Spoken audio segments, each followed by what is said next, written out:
Welcome into the latest edition of ESPN FC. I'm Dan Thomas, joined in the studio today by Craig Burley. We'll start today's show as we did yesterday, talking about the future of Robert Lewandowski. He wants out, obviously, at Bayern Munich. The front page of Sport, the Spanish newspaper, saying, my time at Bayern is over. Mundo Deportivo, the Catalan newspaper as well, saying Lewandowski, Bayern war.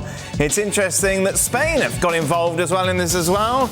The ever shy and retiring Javier Tebas, the La Liga president, has come out and said Barca know what they have to do. They know their financial situation perfectly.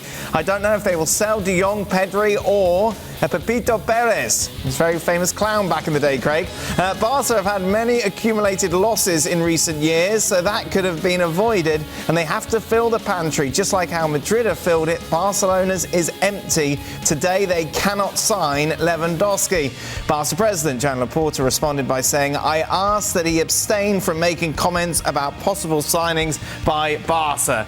For more on this, we welcome in, Shaka's here, and Sid Lowe in Spain. Sid, me and Craig were discussing this just before we went on air. Why does Tebas keep talking?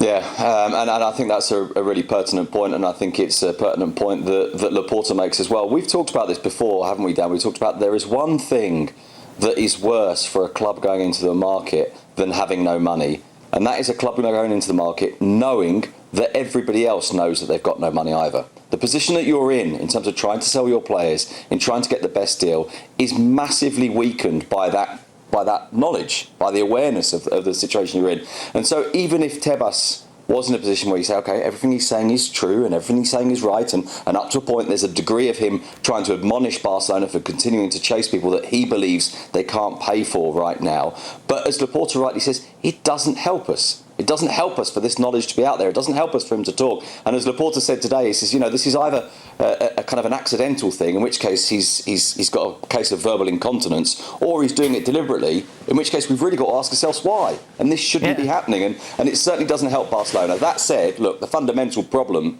obviously isn't what Tebas says. The fundamental problem is the things that Tebas is talking about. But it doesn't help La Liga also, does it, Sid?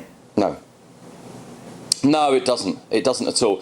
One thing I suppose that possibly, to try and kind of explain Tebas' position in this, he's so focused on that economic control, and he's very conscious that he at least believes that this is the right thing to do. And of course, he was forced through last summer, even at the cost of losing Lionel Messi. So I think he wants to demonstrate that he's firm on this, that he's not going to back down on this, that you have to do things the right way. But as you say, it doesn't help in terms of the image of the league. It doesn't help in terms of Barcelona's bargaining position. And in that sense, at least, there are plenty of people, and obviously people within the, if you like, the kind of administrative structures of Spanish football, as well as just at the clubs, who think, look, once in a while, it wouldn't be a bad thing to just not say so much.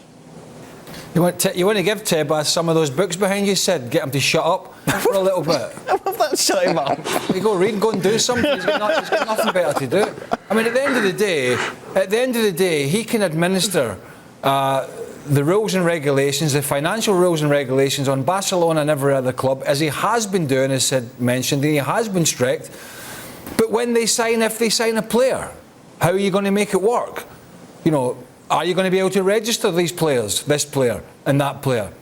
This is just hearsay at the moment. Why is the guy, the top Johnny at La Liga, getting involved in hearsay around other clubs' potential signings? We understand, and everybody understands, and Barcelona understand more than anybody. I'm sure, I would like to think they do, by this stage with all the problems they've had, that there are certain criteria that have to be met. And they understand if they can't meet that criteria, Daniel, then they're not going to be able to register or sign or certainly register and play the player. Once it gets to that point, then it's a problem for Tebas. Yeah. This is not. This is just transfer talk. This is just potential negotiations. This is just a game of bluff between clubs, players, agents. We're way off the stage. At the moment, he's got to worry about whether Barcelona can make this work. How far are Barca off meeting that criteria to bring Lewandowski in, Sid?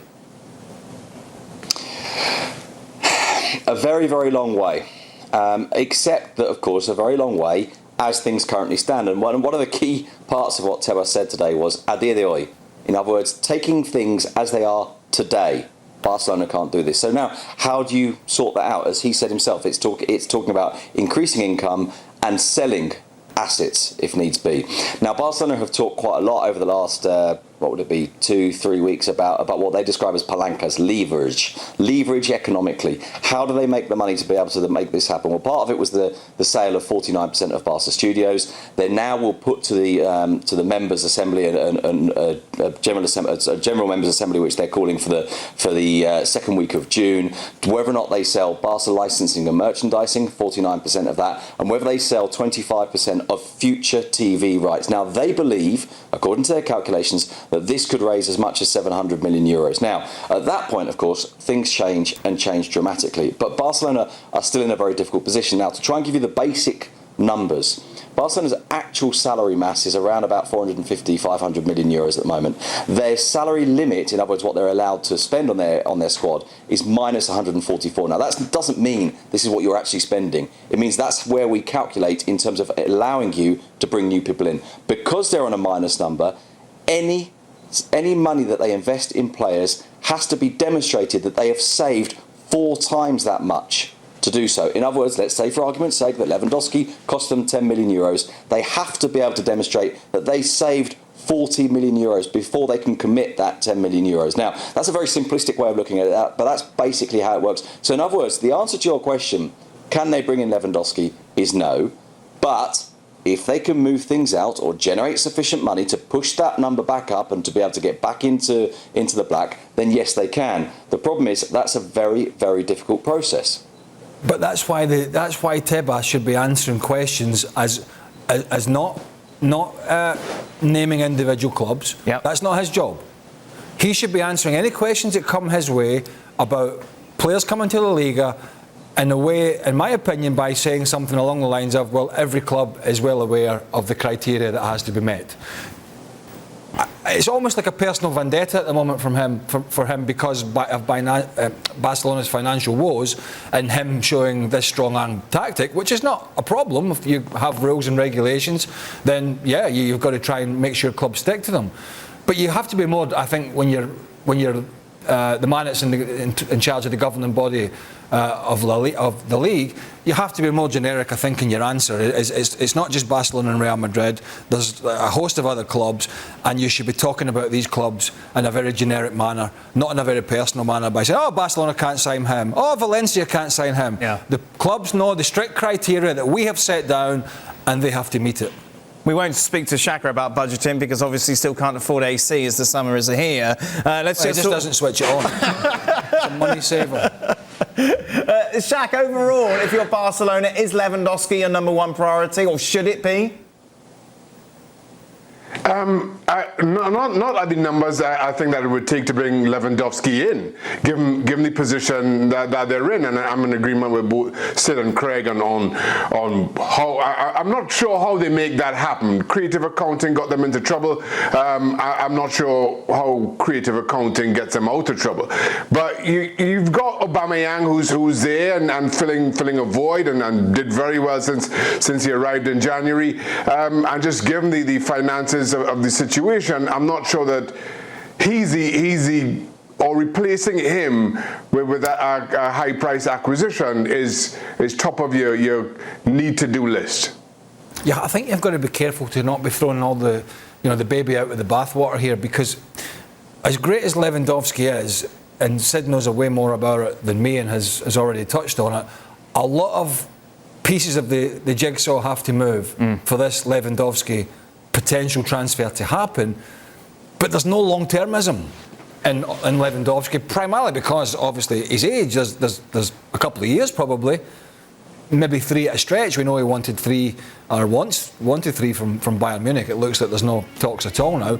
So you have to be careful about what pieces of that jigsaw and that the chess moves that you make to try and be able to make it happen, when realistically you're only going to get a couple of years out of the player. you look at Barcelona's assets and you look at the squad and maybe players who don't fit the style that Xavi's looking to achieve, and a lot of people are looking at Frenkie de Jong and hoping that maybe you could move him on and use that money towards the Lewandowski transfer. De Jong is not up for this whatsoever. I prefer to stay with Barcelona. I've never regretted my choice, despite the fact that I'd hoped for more in terms of prizes than I've achieved so far. What I'm saying, there is absolutely nothing of an agreement or anything official. At the moment, there is no question of it at all. Not that I know of in any case, or they must not have told me, but I don't think so. Sid, I feel like this is a narrative that's being pushed quite a bit from inside Barca as well as the media. Yeah, well, I think that's hinted at very heavily, isn't it, in De Jong saying, well, no one's told me anyway. I think that tells you that he suspects that it's perfectly plausible that things have been said behind his back. It's perfectly plausible that the club has looked around and wondered whether there might be buyers for Frenkie de Jong. I think it's worth kind of analysing this a little bit and being slightly careful about it, because, as you said, Dan, there's a question about which players fit Xavi's project, which players fit the way that he wants to play. Now, in theory, Frenkie de Jong does, and Xavi himself has said publicly on occasions, Frenkie de Jong is fundamental for me. But the way that Xavi put it was, but then, above all else, there's an economic criteria. And so that's the thing here. We're not just looking at Barcelona moving on players they don't want. We're looking at Barcelona, looking around the squad and thinking, what's a sellable asset? Even if it's one we might want, even if it's one we would prefer to keep in the team. And then you get to this next stage, which, as you just said, has been made very clear by Frenkie de Jong today. Memphis Depay has said something similar. Martin Braithwaite has said something similar. It's all well and good deciding that you might want to look for an exit for these players, but if these players who are under contract say, no, that's it. There's very little you can do. There's a reason that some of the players who are still there are still there. And there's a reason that some of those players that you might have preferred to have stayed, like a certain Lionel Messi, aren't. And why did Messi go? Because the others didn't. For one very simple reason. He had no contract. He was no longer a Barcelona player at that point. Are you surprised that he hasn't had a bigger impact on this team, Sid? Frenkie de Jong? Yes, I am on one level because you know, over the last 4 or 5 years, we have looked at this Barcelona squad a lot, and it's worth obviously making the point now that this was under the former presidency of Jose Maria Bartomeu rather than with Joan Laporta, the current president. And we've consistently seen deals that we thought, that doesn't make sense, that doesn't fit Barca's style, that's not really the player they need, that's a short-term solution. You looked at Frenkie de Jong and thought, yes, this is the Barcelona player. This is the Barcelona midfielder for the future. It's a Barcelona player who comes in, and yes, I think it was 75 or 80 million euros. That's expensive, but he's going to be there for 10 years. And so in that sense, I think yes, there is a slight surprise that he hasn't had more of an impact. But in his defence, I would say there have been moments when he's been very good. I think the back end of last season with Koeman, I thought he was very good indeed. I think there's been patches during this season when he's played very, very well, and you do get glimpses of him. And then the next part of this is to say, but who in that midfield, or indeed who in the 11, has played consistently well over the last couple of years? With the exception of Messi and Pedri when he's been fit, it's difficult to see a player that you say, yeah, absolutely he's been right. And so I feel like the sad thing about Frenkie de Jong's position in a way is that now he's got a manager, mind you, he should have had this with Koeman as well. Now he's got a manager who in theory does fit his play, who in theory can get the best out of him. And now, because of economic reasons, and not footballing ones really, Barcelona are looking for not necessarily looking for an exit, but looking to see if there is one, because they need to generate funds. I think he senses that. I think, to piggyback off Sid's point, I think he senses that whilst there's still financial issues, that there was clear signs they were certainly heading in the right direction in terms of the players they were trying to bring in, the type of football they were trying to play. And I think if he was to make an exit now, there'd be some, be a lot of people throwing the mud that said, well, I've never quite cut the mustard here, saw him good sometimes, not good others, no consistency. I think he sees a pathway under this new coach and with some new players to actually be able to have that consistent type of performance. And I think it seems to me, looking from the outside and having been in clubs when clubs are almost trying to force players out, is that he's thinking, just when I'm finding my feet and I think things are going to be turning for the better and that's going to make me better, they're trying to get me out. So it's a real difficult scenario, but ultimately, he has a contract. Yes. And it comes down to, a lot of times, how strong a personality you are as a player, and how much the club needs you and the coach needs you. So, once again, it's going to be an interesting summer for Barcelona. It's certainly not going to be dull. Shaka, you've of course been in a situation where the club wants you out. Is there a point where you just say to your agent, look, tell them I'm not going, tell them I have a contract, just leave me alone? Well, just to put that in proper context, I've left on free transfers every single time, so it was down to a mutual decision, I guess. But the thing here, and this goes for the players as much as it does for buying clubs, as Sid was mentioning. Players know the challenges that Barcelona have. They know exactly where the power lies, especially if you're a sellable asset. So there's no reason to suggest that you're willing to go. If you do go, it's on Barcelona to accept what may be a reduced value because they have to, and the buying club to up and their interests are certainly up what they're willing to pay. So for right now, as Craig says, it's going to be an interesting summer. It's going to be and even more interesting from Barcelona players' perspective, in that everything you say is that you're willing to sit tight, you're not moving, and you force the hand of Barcelona and any other interested party. I think you know this. I had this scenario to some extent at Celtic. Yep. I do know this. Stubborn, I believe is the word. No, well, they wanted that current regime at the time, and I have to get this name correct, wanted to sign a Brazilian centre-back called Rafael Scheid. Right, that could easily have gone wrong. Yes, but I think I got it right. But he was going to cost 5.5 million. It turns out he wasn't worth 5.5 cents when he came in. But they needed the money to buy this player. And because back in, I think it was 1999, 5.5 million, particularly for a Scottish club, was a lot of money. And so Henrik had broke his leg, a few other people were out, and so I was a sellable asset. But I dug my heels in, and I had it all. You know, at one point, you know, you'll be training with the kids, you'll be training in the dark, you'll be training at night, and I don't care. Right. I don't care, and you got to come in every morning. And he's nowhere near that stage, obviously, but I'm just saying how clubs can play games, how hierarchies can play mind games with players. And you've got to come in every morning with a smile on your face and train your best, whether it's with the kids or the first team or the reserves, and then it becomes a game of bluff. And ultimately, we sorted things out between us, but it took a lot of negotiating, and I think as a player, you certainly have to stand up for yourself.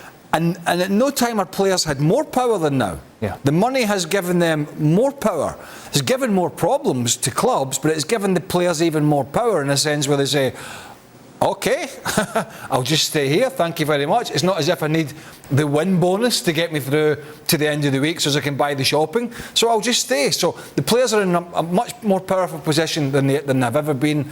And it can become a very, very messy situation if clubs decide to go down that route. But I've not only seen it with myself, I've seen it with many, many players. Just wrapping up the Barcelona conversation, Sid, Marcos Alonso. Linked to a move from Chelsea. He wants to leave Stamford Bridge, apparently. Does this work in any way in your eyes?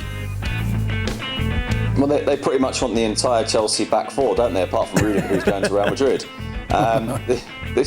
Him and Christensen and Azpilicueta. I mean, this works insofar as they see this as a relatively cheap solution to having an extra left back. They don't want it to be just Jordi Alba. They see it as something plausible because you've got a player that is tempted to leave, that sees the value of going back to Spain.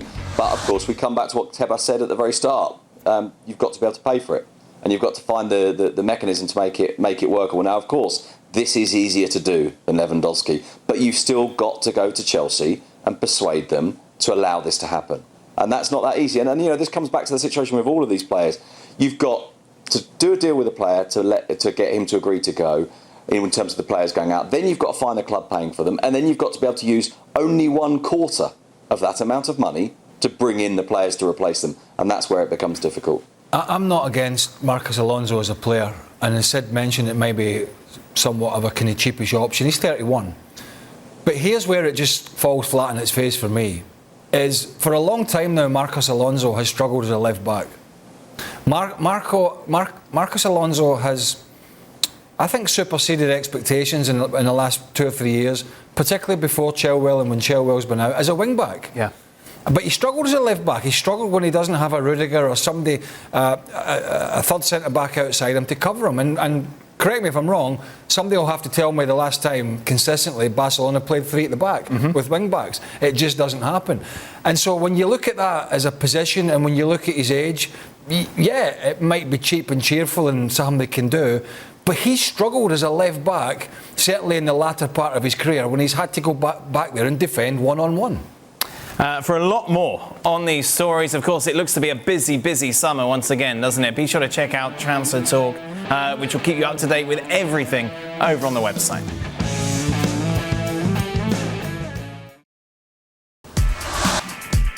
I'm not sure if you heard, but Real Madrid won the Champions League and they celebrated in style. We saw yesterday, of course, the bus tour that would end at the Santiago Bernabeu. An emotional Marcelo saying goodbye to the fans that packed the Real Madrid stadium to celebrate that 14th Champions League title. I was interested, actually. I know you're probably going to go somewhere else here, but I'm going to stop you. Okay, you go wherever you want. Well, what do you want to do? Well, I was intrigued. You talk about Marcelo there. I was intrigued about yesterday's show.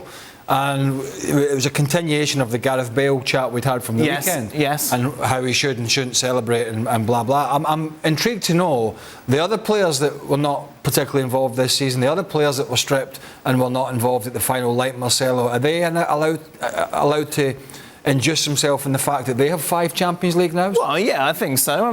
Tell me what the difference is. Because they've been part of the team. He's been part of the team. He just hasn't played. And you can talk about his attitude, but what's the difference between him being stripped and others being stripped and not playing, allowing themselves to say, I was part of that, but Gareth Bale, because people haven't liked things he's done recently, or people haven't liked his attitude, he's not to be involved in winning a 5th? I'm intrigued. I was quite intrigued by that conversation. Gareth Bale refused to play in El Clasico because he wanted to save himself for the Wales game. Which is fine, which is in his right to do. I don't know if he refused to play. Well, he did refuse to play, didn't we? That's what we know. That's exactly what happened. That's exactly what happened. When was that? He said, I'm not going to play. So, well, did he say he wasn't fit to play? Yes. Right, well, we're now judging whether a player's telling a lie or not. Well, he's clearly telling a lie. Well, because he went on and played a worldie for Wales, that's an assumption. All I'm saying is... But I think the others are part of a team. Whether or not they didn't play as much as others did, they can still celebrate. Gareth Bale didn't hasn't shown any commitment to Real Madrid over the last 2 years. Well, I think that's, I don't agree with a lot of things he's done, and I've been on record as saying that. And I've also been on record as saying people have quickly forgotten some of the absolutely brilliant things that he has achieved at this club in some of his performances. But I'm quite intrigued because of a perception about attitude and some of the silly things he's done, how others are allowed to celebrate winning a 5th, and yet he wasn't. I think because they haven't done the silly things. I think it was a rather hypocritical show, if I'm being honest with you. They haven't done the silly things, have they? You can't just say, we can't just forget the silly things. Well, he's still been part of Real Madrid this season. Whether he's been used sparingly, he's not played particularly well. He played as a striker. He started the season on the right-hand side for Ancelotti, or whatever it was. It didn't go great. He has still been part of it.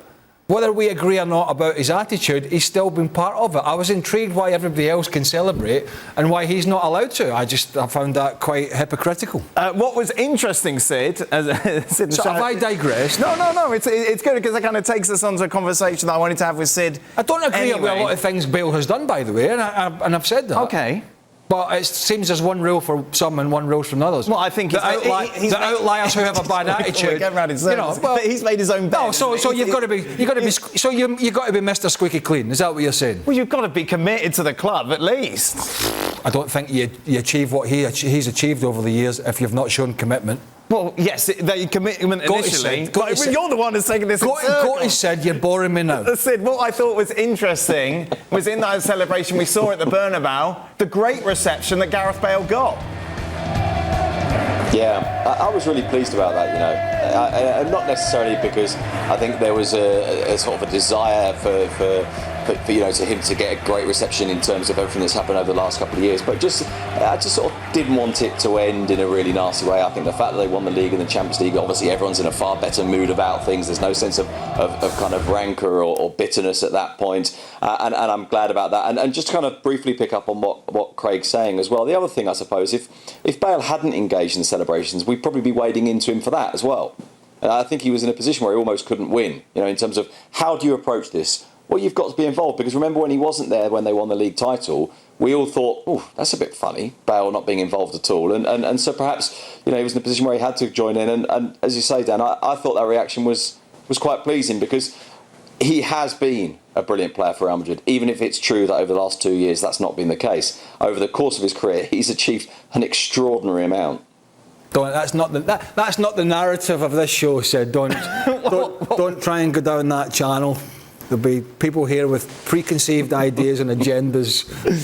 Sid, what sort of legacy, when people talk about Gareth Bale at Real Madrid, has he left? That's a really difficult question to answer. I must admit, I think there will be a sense of sadness. I think there will be a sense of sadness at how little he's been able to play or has wanted to play, or full stop, how little he has played for the last couple of years. But I think it's more than that, and obviously, this speaks to the debate you're having with Craig about that sense of him being disengaged, that sense of him not just not playing, but somehow not really being part of it. And that feels like a waste from my point of view, and I think a lot of fans feel that way, and I think a lot of fans are angry about what's happened the last couple of years. And you look back on it and think, imagine if he'd walked away after Kiev. Imagine if he'd been allowed to, by the way, because we have to remember that when he had that offer to go to China, he really did want to go, and it was the club that eventually closed the doors, because they said, well, hang on, we're not going to let you go for free. There has to be a transfer fee, and then the whole thing fell apart. And I just sort of think if he'd gone then, maybe it would be seen differently. And I think these last 2 years have obviously eclipsed what happened before. But maybe with time, people will look back and go, you know what?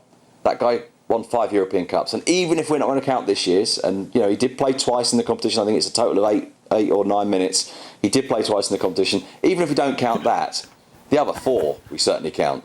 Yeah. Are we counting 8 or 9 minutes, Shaq? What's that? Are we counting 8 or 9 minutes to have the right to celebrate this? Well, listen, if he celebrates that's on him, and I'm happy that the fans gave him the reception that they did. I think the fact that Real Madrid finished the season as well as they did in winning the league and the Champions League allows for the fans to be a little bit more accepting of what has been a disappointing couple of seasons, and maybe changes how Gareth Bale is remembered going forward. Because if Real Madrid had a disaster this season and Gareth Bale only played 8 or 9 minutes, I think the way he'll be remembered for the last 2 seasons is totally different than how we are right now. But to Craig's point, I have a little bit of an issue with the way Gareth Bale posted on social media, and we discussed this when last we were on, I think it was Sunday, in that it's been more than just perception around his behaviour with the team, particularly over this season. Carrying the flag that said, what was it? Wales, golf, Real Madrid in that order, falling asleep on the bench. While we could speculate about other things that are happening inside the dressing room, whether he's available or not, some of those things, where there's smoke, there's fire, and there was just an awful lot of smoke around Gareth Bale's behaviour and his commitment to the team over the last 2 years. Who cares, Jack? Who cares what somebody puts a stupid Twitter post or Instagram post, whatever the hell it was? I'm just saying. He didn't care about that. He'll make a good pundit, Gareth Bale. You know why? He clearly doesn't care what people think about him. Well, he's not bothered. He doesn't care. No, wait, no. And listen, I think he's well prepared for people to say, well, you were this at the end, you were that at the end, you were great at one point. I think the great thing is that he's made his bed and he's going to have to lie on it, and he seems, and to me, he seems quite happy with that. I don't think punditry is where his future is, do you? I've got no idea. I don't know why. Well, it means he wouldn't be able to play golf as much. Well, I manage. Well, yes, that's very true. No, I mean, I don't. Only once a week. How many times did you play last year? A lot. Once a month. Sid, I'm just away from the Gareth Bale. Yeah, thank God. You brought it up.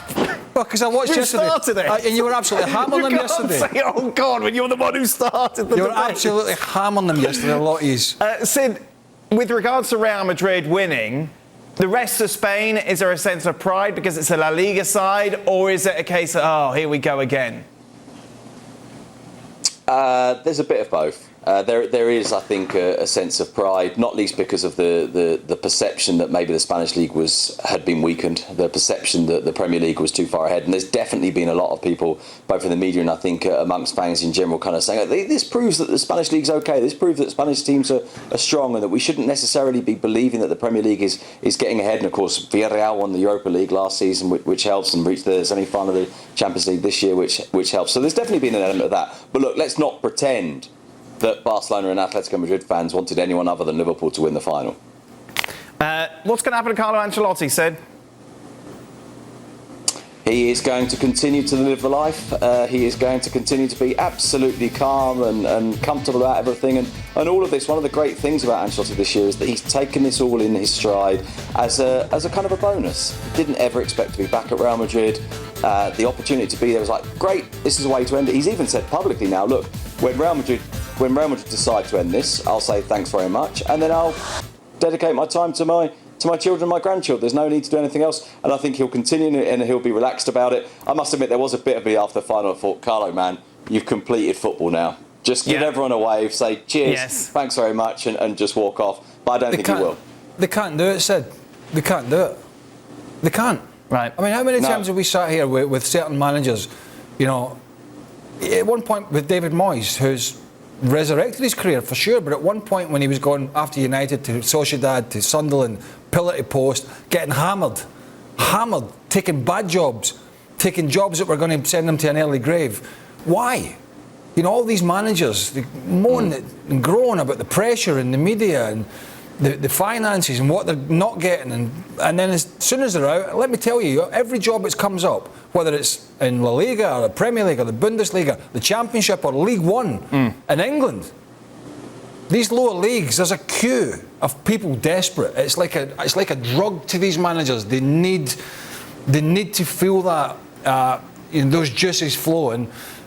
We saw Wenger do it for years. We saw Ferguson do it. So you almost think, you know, like a great sportsman, it just sails away into the sunset. Thank you very much. How many of these managers really do that? They all fall on their sword somewhere.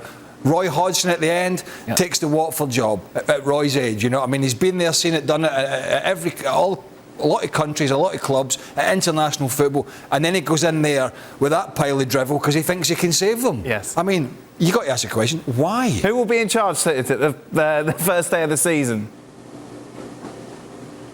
What, at Real Madrid? Yeah. Carlo Ancelotti will be.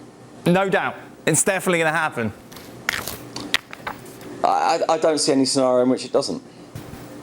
Just a reminder. I do quite like the idea of him just putting on a set of slippers and puffing on a big cigar and easing back on the sofa and saying, right, you lot get on with it. To be fair, Sid, he's been doing that in the dugout at Real Madrid most of the season, hasn't he? Exactly. Yeah. It's like Shaka in goal. Gab and Jules podcast, as always, is available over on the website. Be sure to check that out for all the reaction to what happened in the Champions League final.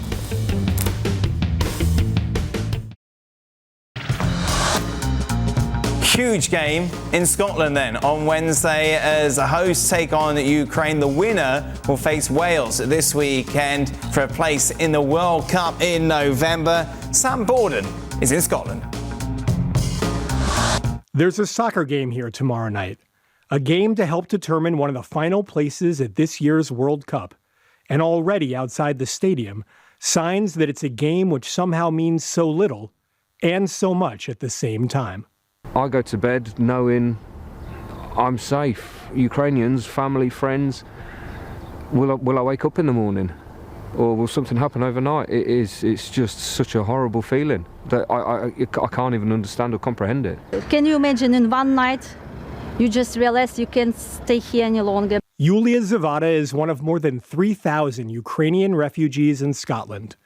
She left the chaos of her hometown of Dnipro in March and arrived here just 2 days ago. You just don't know what's going up, what will be tomorrow, the day after tomorrow, even in a couple of hours. You can hear sirens every 15 minutes, 20 minutes. You have to go to the bomb shelter. I cannot sleep, I cannot go out, I just cannot. I was nervous, I was shaking all the time, you know. And when you are shaking all the time, it's not okay for you. Much of Yulia's family, including her husband, is still in Ukraine. She doesn't know when she'll be able to return or what she'll find when she can. But she has a ticket for tomorrow night, and she has hope. For us, it means like we are still, we can continue to live. You know, it's not like disaster all the time, 24 hours per day, 7 days per week. A lot of countries maybe don't understand that today is Ukraine, but tomorrow can be you. So that's why we need to be united, and you need to beat this Russian aggression altogether. I am so proud of them. All of them just good guys. It's like soldiers on the football field, you know. Yulia says that singing the Ukrainian national anthem before the match tomorrow night will be an indelible moment, but it's likely that she and the 2,000 plus Ukrainian fans expected won't be doing it alone. Organizers here are planning to distribute flyers with the lyrics to the Ukrainian national anthem on it to the 50,000 Scottish fans arriving so that everyone who supports Ukraine's larger fight can sing along. In Glasgow, Scotland, I'm Sam Borden, ESPN. Scotland favourites going into the tie, a tie quite unique really in the setup and the build-up to it, Craig. Yeah. How much does that affect the players once the referee blows his whistle? Well, there's no doubt there's a lot of sympathy, clearly and rightly so, for Ukraine as a nation and for this national team. In fact, there was a lot of calls for Scotland to give this game up. Mm-hmm. But I think in sporting integrity, the right thing to do is play the game, because where do you stop? Does then Wales give Ukraine a place, and then you go to the group stages at the World Cup, and does every team give Ukraine a place to the next round? It would never end. So it's been a very difficult path for this team. There is a lot of sympathy from the Scottish Football Association in offering, training facilities and different things to try and make this game happen. It is never going to be an ideal scenario. We saw Zinchenko talking there about it could be somebody else and the problems in the country and how it affects the players' mindset.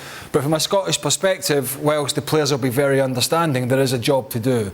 You should say it's been 20-odd years since Scotland have been at a World Cup. Yes, they've been at a European Championship a year ago, but not been to a World Cup. So it's huge for Scotland. And whilst there will be that sympathy there from all the crowd, not just the Ukrainians but the Scottish fans, Stevie Clarke said it himself. He wants to get to a World Cup, his squad want to get to a World Cup, and they have to try and put what's happening behind them for 90 minutes and actually play a football match. So it will be Scotland against Ukraine. It's a game, by the way, that will be live on ESPN2 tomorrow. A place in that final against Wales. Coverage starts at 2:45 Eastern. Real Madrid look to spend that Mbappe money elsewhere, and it looks like Tchouaméni will be making the move from Monaco to the Spanish capital. Marcus says the final sprint for Tchouaméni. Meanwhile, the front page of AS says Tchouaméni is imminent. Sid, it certainly looks that way. It does. Real Madrid are very confident. Now, obviously, look, we've seen them be confident before, including very recently with Kylian Mbappe, but they are confident. They felt that it was more or less a straight choice that Tchouaméni had to make between them and Liverpool, and that the signs are all that he's decided on Real Madrid, not on Liverpool. And I think this tells you something about the way that Real Madrid look at their squad and the awareness that although they've just won a league title and the Champions League, that this is still a squad that needs rejuvenated. Of course, it's also a club now that has a big pot of money, because they'd earmarked so much for the signing of Kylian Mbappe. There's a huge amount of money that's not been spent on him that can now be spent elsewhere. And I think this demonstrates as well that there's a calmness about the way that they respond to the disappointment of Mbappe, that you don't just suddenly go crazy. You use the money to build well. And I think that actually means that Real Madrid are in really quite a strong position. Yeah, they certainly are, and it looks good, doesn't it? The possibility of signing the 22-year-old. Meanwhile, away from Real Madrid, let's talk about a deal that looks to be done. Diego Carlos going from Sevilla to Aston Villa. Yeah, and look, this is a deal that, on the face of it, is really quite disappointing from a Spanish point of view. You're talking about a first-choice central defender leaving a team that's a Champions League team in Spain to go to a team that's 14th in the Premier League. Correct me if I'm wrong, I think it's 14th, isn't it? And that tells you something, obviously, about the economic muscle of the two clubs, of the finances of the two leagues, and that can be, I think, seen as quite concerning from the Spanish point of view. That said, this has a series of elements which are very specific to Sevilla as well. This is a club that hasn't made that many major sales over the last couple of years. Bryan Gil was the biggest last summer. They resisted offers for Jules Koundé at that point. Of course, they resisted an offer for Diego Carlos in the winter window when Newcastle came for him, partly because they wanted to push for a league title, which in the end they didn't even get close to winning, and that was a huge disappointment for them. That came with it, with a series of promises to Diego Carlos that they would facilitate a move if another big club came for him, if indeed Newcastle came back for him. You add to that the fact that for a central defender of this age from this league to go for that much money basically puts him more or less in the bracket of Rafa Varane a summer earlier. So the idea that actually this is a very good fee for them. And then the fundamental thing, I think, from Sevilla's point of view, apart from the fact that they need to economically sell players, but if you look at their model over the last 10 or 15 years, they're a club that has made a virtue of departures. They're a club that can assimilate that. Why? Because they've demonstrated time and time again that when players go, they normally find good replacements. That this is the cycle that needs to keep on going, that you let players go, that you get what they always refer to as an out-of-market offer for those players, and then you use some of that money to strengthen, and some of that money maybe to strengthen in other positions, or just to enable the club to maintain on an even keel financially. And so from that point of view, for Sevilla, it's a very, very good deal. It's a pity, and it's disappointing, but it's a very good deal. Sid Lowe, thank you very much. That rumoured to be close to being done, a deal that has been done. Ivan Perisic is a Tottenham Hotspur player signing on a free. He put a pen to paper on a new contract today, seeing him make that move then to London. For a lot more on what else is going on regarding transfers and speculation, who could be going where, be sure to check out ESPN FC every single day on YouTube. Plenty of content for you to enjoy.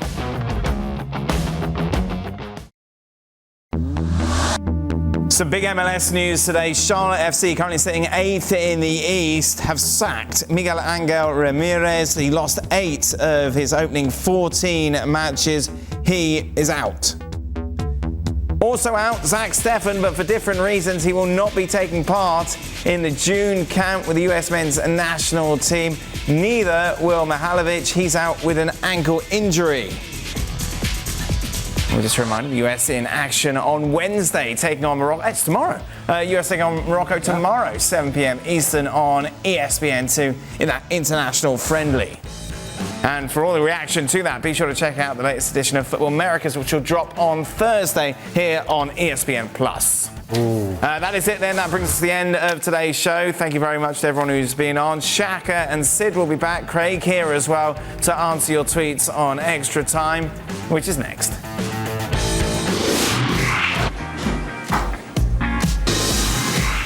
Welcome into the latest edition of Extra Time. Thanks as always for your tweets. Craig Burley with us here in the studio. We also welcome Shaka Hislop is here, as is Sid Lowe. Sid's still here. Sid, are you under the weather today? You seem a bit down. What's happened? No, nothing I'm aware of, apart, of course, from Oviedo failing to get promoted to the First Division in Spain. Oh, no. He obviously read the email properly and saw who he was on with today. Why? That's a downer, isn't it? What? Sent you and Shaka? Yeah, got him on a downer. All right, here we are. If I had read the email, Craig, at least I'd be prepared for it.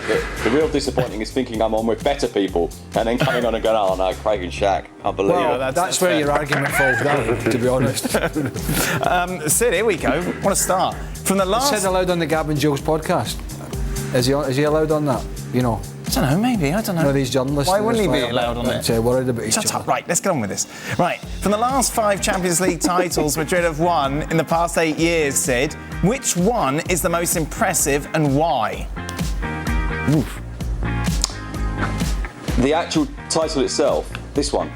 This is the most extraordinary Champions League success I think I've ever seen, because of the nature of the way they did it. Obviously, look, there's a difference, isn't there, between analysing the way a team has played during the tournament, analysing, if you like, the authority with which they won, and then analysing the excitement, the difficulty, the kind of the extraordinary nature of the journey. And this is the best from that point of view. They have played Paris Saint-Germain, Chelsea, Manchester City, Liverpool. In the group stage, they played Inter Milan. They lost to Sheriff, remember? They lost to Sheriff. They've played those teams. Now, I think with the exception of Bayern Munich, there is not a team in Europe that you could ask them to play that would be more difficult than the teams they've faced. You know, if you chose the worst possible run to the final and the final itself, they've basically had it. And yes, it's true, there have been moments when they've been on edge. Yes, it's true, there have been moments where we've looked at it and thought, how on earth does this happen? We can't explain this. But that's what makes it great. This is not just the best of their 5 recent Champions Leagues. I think this is the best European Cup win of all of them. I think there's a book in there somewhere for you, Sid. Oh, yes. You're busy. There you are, Sid. Sort it out. God. Quiet summer. Yeah. Shaka, Oh, dearie me. Courtois has been almost as vital as Benzema to Real Madrid's success this season, yet, as with most goalkeepers, he's nowhere near the conversation for the Ballon d'Or. Why do goalkeepers not get the recognition they deserve? Because people don't understand or respect the position as they should. They've been saying that forever, Dan. Yeah.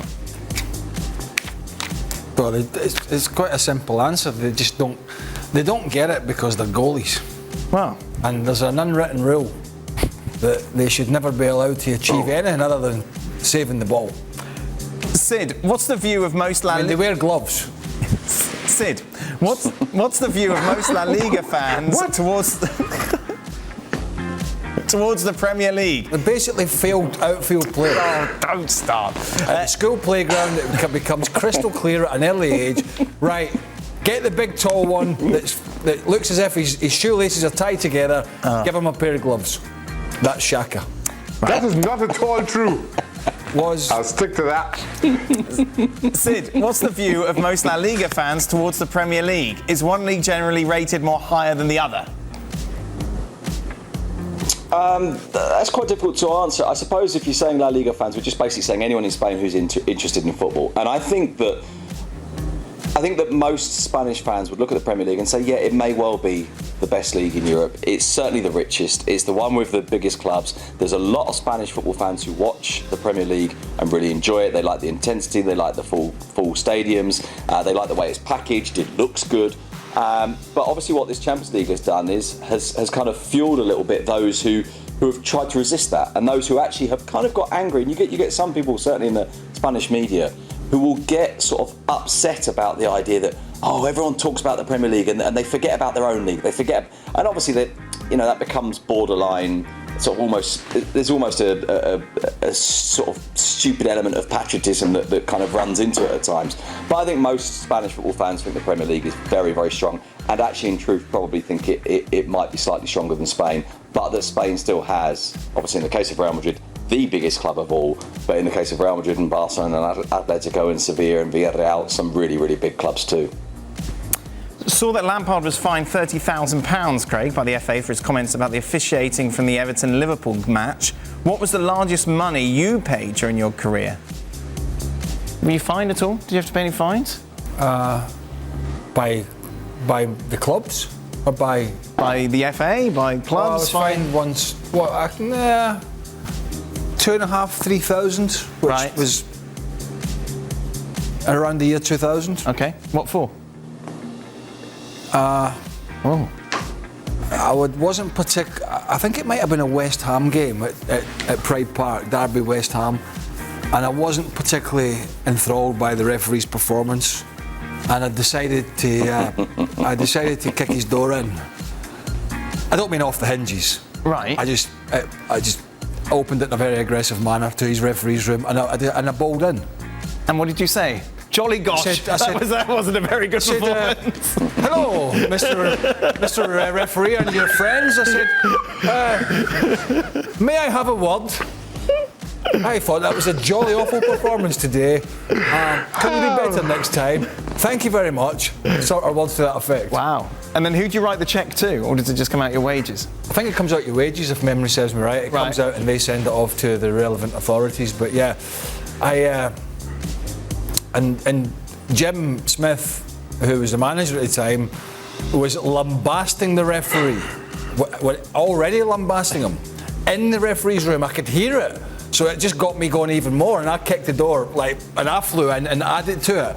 And Jim got annoyed because he said he thought he was going to get away with it. Right. Until I came in. And I thought, when I got there, he'd almost had the referee by the throat. Wow. So he was never getting away with it. But of course, he blamed me. Of course. He said, you just start trouble. Well, he's not wrong. So it was a couple of £1,000, but yeah, it was Not too often. Shaka, were you ever fined? Not too often. Never got fined by the FA. I got fined when I was playing for Reading. I reached late for a game. Well, not late for the game, but late for when we were due to report, just traffic on the M4. I got fined 2 weeks' wages, £800. Wow. Yeah. Traffic on the M4. Was that coming back from Trinidad? That was 700 too much. No! I tell you what, I got fined once for missing a plane. I was there in England.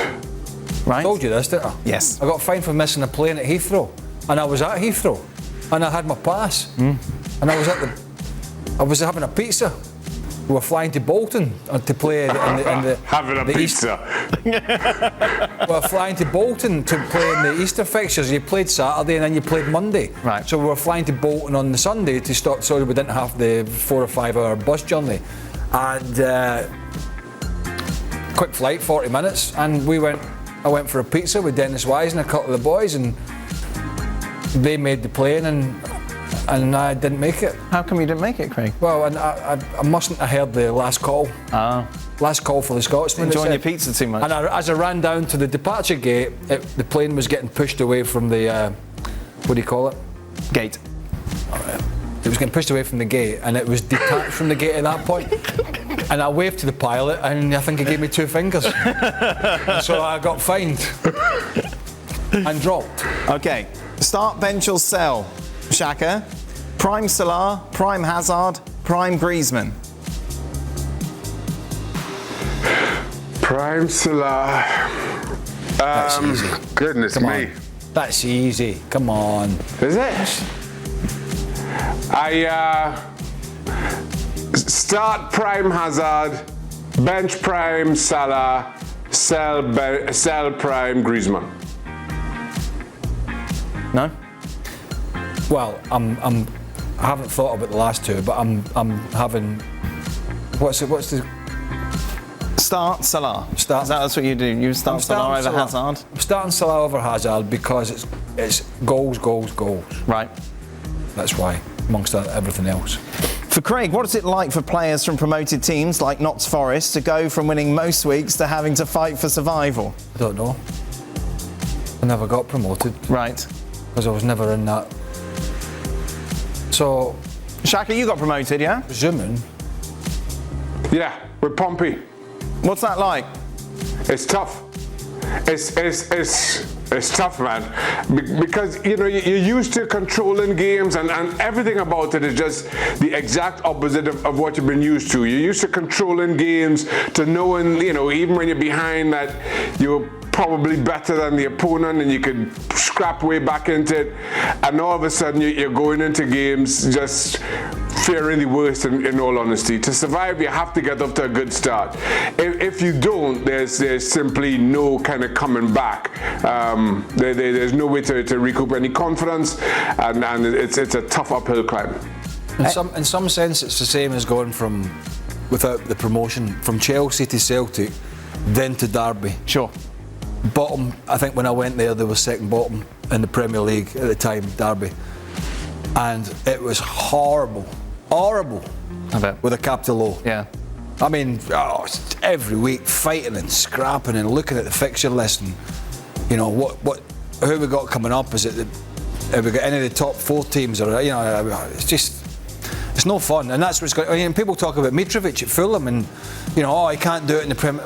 He scores all these goals. Yeah, not because he's a bad player in the Premier League, because he's never getting the same service. Fulham are one of the most attractive attacking teams under Marco Silva, scored an unbelievable amount of goals.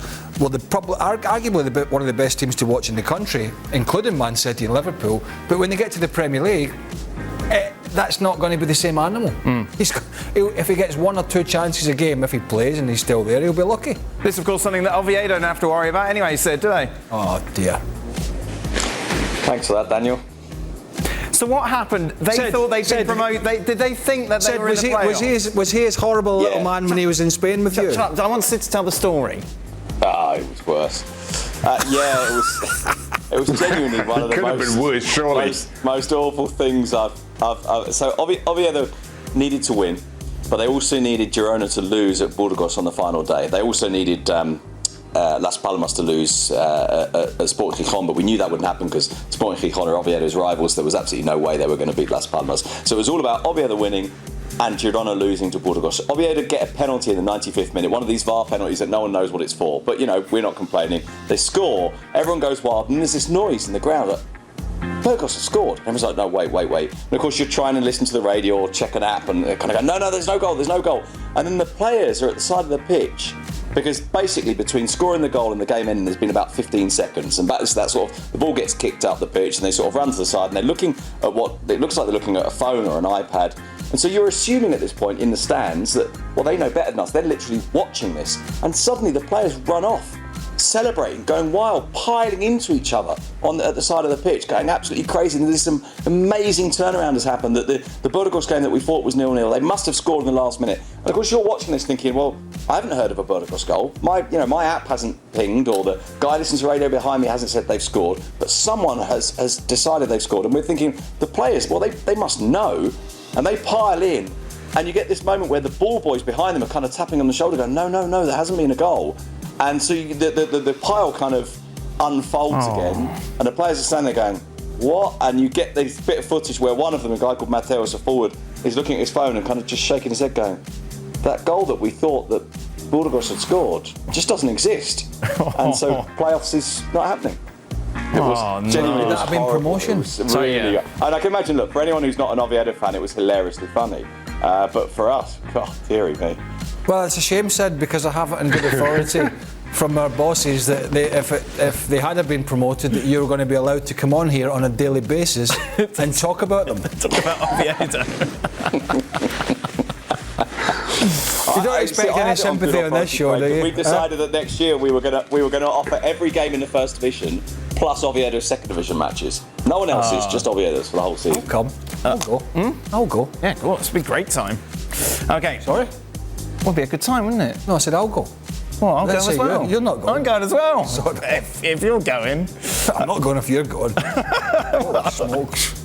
You get me in trouble. Final question. You always get me in trouble when we go abroad. Did Craig manage to watch the Indy 500 and Monaco Grand Prix without being spoiled? This is, of course, what we were discussing on Sunday, wasn't it? That you're walking around work like this, trying to avoid the TVs. I was walking backwards around the office. There's freaking TVs everywhere. Cars. Yes, the answer is yes. We, after a long and arduous day, when did we get back? Long and arduous day? Sunday. Well, that long and arduous. It is working with you. Right. And I managed to get in. I'm on the ESPN app, Bosch replay. Yeah. Formula 1. Yeah, long delay, rain. Yeah, I didn't realise that. Anyway, watched that. And then onto another network, bang, Indy 500. That's a bit longer. Right. But yeah, the answer is yes. Yes. And I had the house to myself. Oh, lovely. So, dogs watched it as well. Oh, fantastic. Marvellous. Good. I'm pleased. You did the Likely Lads, Craig. Huh? It's the famous Likely Lads episode, isn't it? Now, this is really bamboozling most of our audience. A very famous British sitcom from, what will it be, back end of the 60s? Something like that. And it's a famous episode of the Likely Lads where they decide they want to watch Match of the Day on the Saturday nights. They avoid the schools all day and everyone's trying to say to them, no, I don't want to hear anything, And they sit down to watch Match of the Day having avoided it all day. And that afternoon's games have all been cancelled, so the game's not on at all. Very good. There you are. It said say audience. Sorry, yes. Audience? 1960s sitcoms. That's what you come here for. That is it. Thank you very much. ESPN FC back on your screens tomorrow. Scotland, of course, in action against Ukraine. Yep. Craig will be here. Kay will be here to take you through it.